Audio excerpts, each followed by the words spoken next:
The story of Jack Lucas is not just a military chronicle. It is a vivid, almost mythical account of how the American spirit and individual initiative clashed with the cold letter of the law and won. John Jack Lucas was born in 1928 in North Carolina, and his childhood was filled with the echoes of the Great Depression and the first, unsettling reports of war in Europe. While other children played with toy soldiers, Jack saw a real threat. For an entire generation, the darkness descending upon the world demanded an immediate response. Lucas's family, like millions of others, joined the National Victory Project.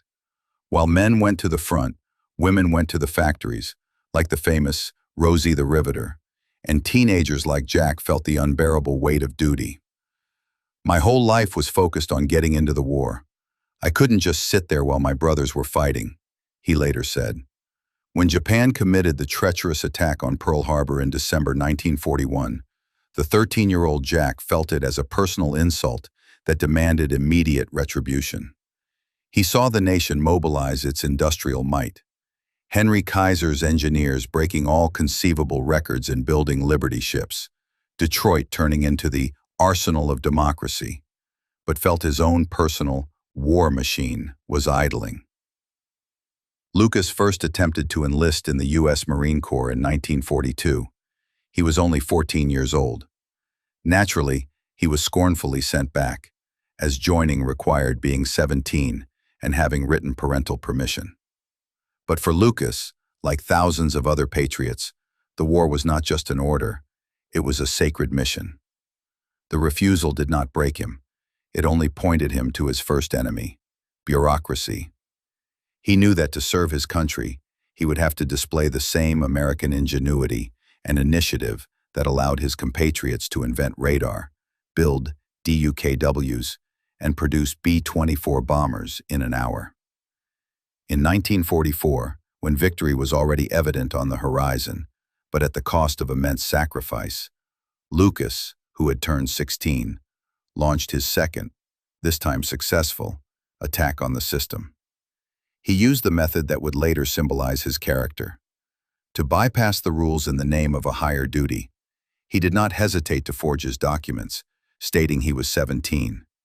Amidst total mobilization, with recruitment centers working at their limit, his age was not carefully checked. He was accepted into the Marine Corps. This act of self-willed enlistment, technically a violation, was the highest form of patriotism, demonstrating that for an American soldier, personal initiative and zeal for battle transcended formal constraints. Lucas completed basic training, proving to be an exemplary Marine, disciplined, incredibly resilient, and most importantly, completely motivated. He was not there by draft or obligation. He was there by his own choice. His spirit was tougher than the thickest armor of a Sherman tank. By the end of 1944, he was sent to the Pacific Theater of Operations, the destination for the most seasoned and motivated fighters. After long weeks aboard a transport ship, which was itself a testament to America's logistical miracle, Lucas arrived at Pearl Harbor, Hawaii. He was only a few hundred miles from the real, bloody war. It was here, at Pearl Harbor, that Lucas faced the final, most humiliating form of bureaucracy. The command, having presumably verified his age, deemed the young Marine too young for direct combat. He was assigned to rear echelon duty in a training unit, where he was expected to do routine work while his comrades prepared for the landing. This was unbearable for Jack. He saw the ships gathering on the horizon, preparing for the new decisive stage of the war, the assault on Iwo Jima. He saw the faces of the Marines who boarded the ships, knowing they might not return. And he could not accept that he, a person who had defied the law, deceived the draft board and crossed the ocean, would be forced to stay behind. His decision was instantaneous and radical. He deserted the unit, went AWOL. "I wasn't going to miss the fight. I came here to fight, and I'm going to get to the front," he declared. Lucas, using his talent for rule-breaking, stowed away aboard the transport ship USS Duel. He hid in the holds, eating what he could find to avoid detection. When the ship was in open water, already en route to the combat zone, he was discovered. Lucas appeared before the officers and, by all regulations, should have been arrested and court-martialed for desertion in wartime. But the ship's captain and officers, looking at the 17-year-old who fled the rear to rush into death, made a decision that forever entered the history of American valor. The military command made a pragmatic decision. There was no time or resource to send him back. Moreover, his incredible will and zeal for battle could not help but command respect. Lucas was permitted to serve with the 1st Battalion, 28th Regiment, 5th Marine Division. He arrived at Iwo Jima as a regulation breaker, but with a clear conscience and a single goal: to serve his country where he was needed most. He was the youngest Marine in the very cauldron of the Pacific War's most brutal battle. At that moment, he proved that the American spirit cannot be constrained by any rules. The landing on Iwo Jima, which began on February 19, 1945, became the climax of the most brutal and bloody campaign in the Pacific. This was not merely the seizure of territory.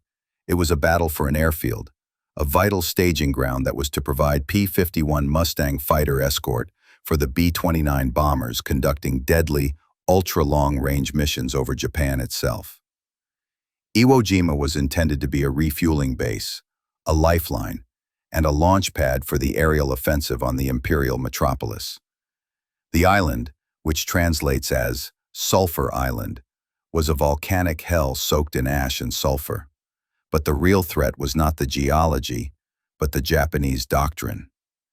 General Tadamichi Kuribayashi, commanding the defense, knew he had no chance of victory. His goal was not to hold the island, but to sell every minute as dearly as possible to the Americans.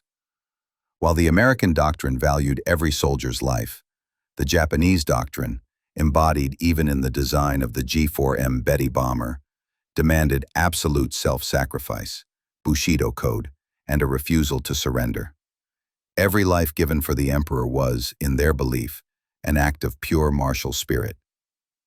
On the island, spanning just 8 square miles, 22,000 Imperial Army soldiers were hidden in tunnels, caves, and 1,500 subterranean bunkers. These were not just soldiers, they were fanatics determined to fight to the last bullet.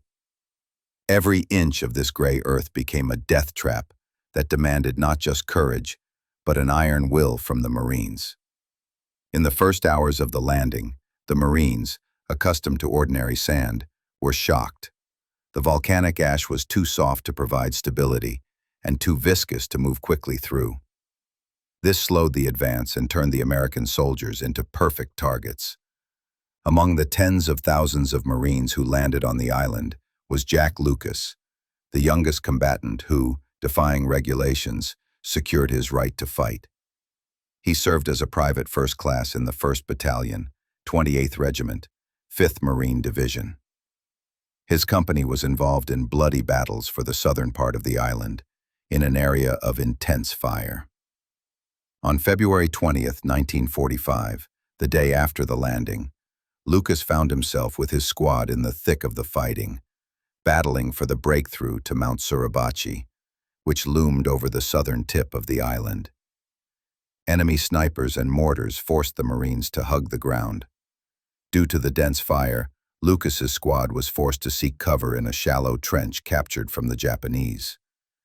With him in the trench were 3 comrades, including a close friend, a private first class. They were trapped, unable to move forward or backward. Suddenly, against the backdrop of the battle's roar, 2 enemy hand grenades landed in the trench. This was classic Japanese tactics, to destroy an enemy strongpoint with a precise and unexpected strike. Time stood still. In this critical, unimaginable moment, the Marines realized the brutal math of their demise. The grenades had fallen too close. Throwing them back or running away was impossible. The only option, by all calculations, was the death of the entire squad. In that moment, when fear and the instinct for self-preservation should have paralyzed the 17-year-old boy, His American spirit manifested with unprecedented force. Jack Lucas, without hesitation, made a decision that would forever enter the history of the Marine Corps as the ultimate act of self-sacrifice. He shouted, "Cover!" and instantly threw himself onto the first grenade. It was a conscious renunciation of his own life for the sake of his comrades. But that was not enough. The second grenade, thrown by the Japanese almost instantly, landed nearby.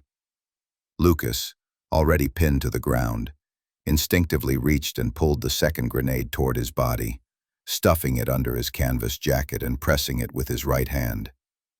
He turned his body into a human shield, consciously absorbing the full force of the explosion to save his comrades. The first grenade exploded, tearing his body to shreds, turning it to fat.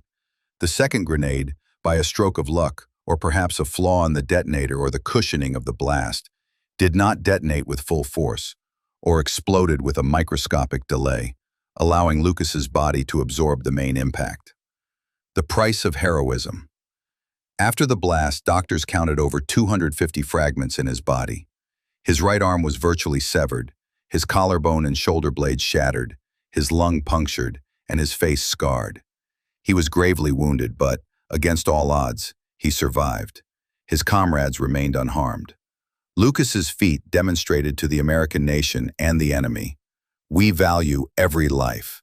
While the Japanese doctrine demanded death for the emperor, the American doctrine inspired one 17-year-old Marine to make a heroic sacrifice to save the lives of 3 of his brothers in arms. While the Japanese doctrine considered the wounded a burden, the American system threw all resources into saving this boy hero. The evacuation of the wounded from Iwo Jima was itself a feat of logistics and will. Stages of evacuation. First aid was given directly under fire. Then he was taken to a field hospital, where his condition was stabilized. From there, after a few days, he was transferred to a hospital ship, which was part of a fleet fully supplied by Henry Kaiser's Liberty ships delivering provisions. The miracle of medicine. Doctors, using the cutting-edge methods of the time, in particular penicillin, which was unavailable to the Germans, fought for every inch of his body. Lucas survived 13 complex surgeries, including partial muscle amputation and skin grafts. Resilience. Despite the unbearable pain, he displayed the same unwavering resolve and stubbornness as he did when stowing away to the front. The most dramatic moment came 2 years after his injury, when doctors discovered a large fragment remained in his body, which was successfully removed. Jack Lucas's action is not just a military feat, but a story of how American know-how, medicine, logistics, spirit, was mobilized to save one soldier. His story became a silent answer to the enemy's ideology. The American nation achieves victory because it values and saves its people. When medics reached the trench where Jack Lucas lay, they saw a scene that should have been the final act. Over 250 fragments were counted in the body of the 17-year-old Marine. His right arm, which he used to pull the second grenade, was practically destroyed. His collarbone and shoulder blades shattered, his lung punctured, and his face scarred. By all calculations, even under ideal conditions, he should not have survived that explosion. But Lucas survived because his will to live was as strong as his desire to fight. His injuries became direct evidence of the moral superiority of the American system. While the Japanese doctrine considered the wounded a burden and left them to die, the American military and medical complex threw all its might into saving the life of every soldier, let alone an incredible hero like Lucas. The logistics of rescue. The evacuation of the wounded from Iwo Jima was itself a feat. The starting point was the use of a continuously operating evacuation system established on Iwo Jima, despite ongoing fighting. Within hours, Lucas was transported to a Marine Corps field hospital. He was then transferred to a hospital ship that was part of a fleet including transport vessels built in Kaiser shipyards. These ships, capable of delivering supplies in the shortest possible time, were now used to evacuate invaluable human resources. Every saved life, every hospital ship sent home, served as a silent response to an enemy who did not even value their own soldiers. The battle for Jack Lucas's life stretched on for years. He underwent 13 complex surgeries in the best military hospitals in the U.S. Medics, using the advanced achievements of the time, such as penicillin, available to Americans but not to the Germans, fought for every inch of his body. His physical rehabilitation was agonizing, but he displayed the same unwavering resolve and stubbornness as he did when stowing away to the front. He became a living example that the American nation doesn't just win battles, it cares for its heroes with unprecedented diligence. A unique medical case. One of the most dramatic moments was the extraction of a large fragment. Doctors discovered that a fragment, causing him excruciating pain, had remained in Lucas's body for 2 years. It was a piece, according to one version, from that very second grenade. It was successfully removed, finally completing his physical liberation from the war. Spiritual resolve. His will to live became a symbol. A nation that built 300,000 aircraft and 21,000 DUKW amphibious trucks could not allow the spirit of this boy to be broken. Jack Lucas's feat was so incredible that even after he was arrested for being absent without leave, AWOL, and faced a tribunal, this fact could not overshadow his heroism. The military command, assessing the circumstances, made a decision that forever cemented his status as a national hero. Triumph over bureaucracy. Major General Ralph J. Mitchell of the Marine Corps, reviewing the reports, understood. The Marine broke the rules to fight, and then performed an act of self-sacrifice. His heroism completely outweighed his disciplinary violations. All charges were dropped, and the process for the highest award was initiated. On October 5, 1945, at the age of just 17 years and 8 months, Jack Lucas made history. In a solemn ceremony at the White House, he received the Medal of Honor from President Harry S. Truman. Symbolism.